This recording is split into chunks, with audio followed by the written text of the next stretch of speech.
questions to Mr. Padulyo and to the audience at later. Attorney Padulyo, I can speak now. Attorney Padulyo, I'd like to ask po sana kasi nagbigay ko ng witness, naglantad sila Alice Joy and Maria with regard to the Senate Florida Committee hearing 2 days ago. Ngayon po, Sir Attorney, bibigyan niyo po ng value ang accusation nila na si Vizcaya ang nagsiping front kay Romualdez in your ongoing investigation sa flood control scandal on your end? Well, binanggit na nga kanina, no, that was a revelation that happened on Monday. It can be considered as possible evidence and a lead, but you need to conduct further investigation and cannot at this stage be reliant on the statement of two individuals. Kasi ang sinasabi lang nila, nakita nila si Vizcaya and he was the one who did the after.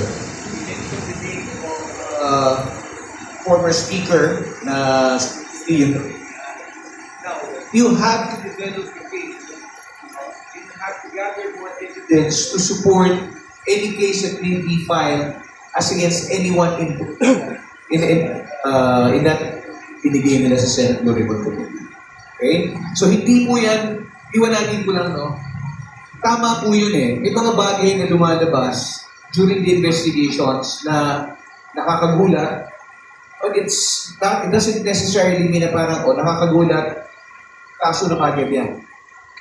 It may be possible cases for you to look deeper into the allegations, doing hook, line, and sinker. Halimbawa po, pag nagbanggit ba ng pangalan, kasi kanina tinatanong ni Sir Ben, sabi niya, napakaraming congressman na pangalan na binanggit doon sa unang testimonya ni Curly. Ang tanong ko, sufficiente na ba na magbanggit lang ng pangalan? Anybody can do that. You can give me 1,000 names. But I will ask you, before I do anything, what is your proof that these people whose names you mentioned had any participation? And then we go into the details. What transactions were this? What did it involve? What project did it involve? How much was the cost? Where did the transactions happen? There are so many details that you have to find out before you can even develop a case. So hindi po yan siguro sa nagbanggit na pangalan kaso. Ibabalik ko lang po. Kung halimbawa po ang pangalan ninyo nabanggit, would it be right for us to immediately charge you because your name was mentioned? Everybody deserves due process. We may not like it. Yung tinatanong kanina, so anong ginagawa natin doon? There may be no case yet filed against them, but at least for your information, as far as those mentioned, a lot of them have their assets frozen already by the AMLC. Meaning to say, sa ngayon pa lang, no, tinitingnan na ng ating Anti-Money Laundering Council yung posibilidad na itong mga kaperahan na meron sila ay mula galing sa hindi maayos na pamamaraan, no? At ito ay maaaring maging basihan para magsampa ng ibang kaso later on. So ang gusto agad kasi natin makita para bang yung we resort to, sorry to say this, but everybody wants to have yung parang map. We are a country which is governed by the rule of law. Wala na ho tayo sa prehistoric time. Kapag meron ho tayo gustong palabasin na may tuturo tayo, doon pa lang kagad, i-crucify mo na kagad yung tao. No. You have to follow certain procedures before you can indict, before you can start an investigation, before you can prosecute a person. Diba? Otherwise, everybody, magbabatuhan lang tayo ng pangalan dito, lahat yung kakasuhan mo. Sabi ko, madaling kasuhan. At tanong, kaya bang Thank you, Attorney. Last question po kami. Congressman Chanco, there was an impeachment complaint that ginagawa a few days ago. Kung can you give us comment, do you support any motion to impeach either BBM or VP Sara at this particular time? Are you referring to the impeachment filed against PBBM? BBM, yes, sir. Okay, I've been very consistent, no?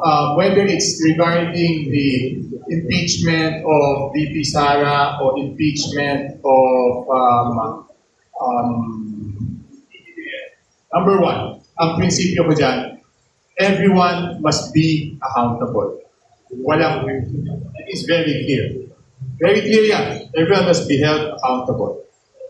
The only question is, does Congress have the moral authority to be the one to hold these public officials accountable? Diba? Meron ba kami? Yun lang ang tanong. Meron ba kaming moral authority to hold them accountable? Of course, it is a constitutional duty. Walang question dyan. But in exercising your constitutional duty, ang dapat mong isipin, do you have the moral authority to exercise it? Diba? Kasi, di ba sabi nga, bago ka tumingin sa mukha ng iba, tingnan mo na yung sarili mo. Okay? Number one yan. Ang daming involved doon sa, tulad ng sabi ni Ben, ang daming involved doon. Tapos sila rin yung pipirma sa impeachment ng kahit sino sa dalawang to. Tama ba yun? Meron ba kaming moral authority to do this? So I think that is a question that we have to reflect on as Congress. Kasi accountability is not purely naman sa Congress eh. There are other venues for accountability. Na baka naman wala sila ng baggage na merong bagahe yung Kongreso. Tingin ko, hindi pa naman let's be very honest, no, part ako ng Congress, hindi pa naman siguro natatanggal yung impression na House of Crocodiles kami, di ba? Hindi pa naman nalilindisyon. Tapos maghuhusga kami sa ibang tao. So yun lang, that's why we have to be very careful. At pag-isipan namin ng mabuti yun bago namin, of course, we have to act on it, di ba? Walang question doon. Kailangan aktuhan yan because the Constitution is very clear. Within 10 days, it has to be referred doon sa plenary and within 3 days, no, it has to be referred to the Committee on Justice. So that process has to go on no matter what. Hindi pa pwedeng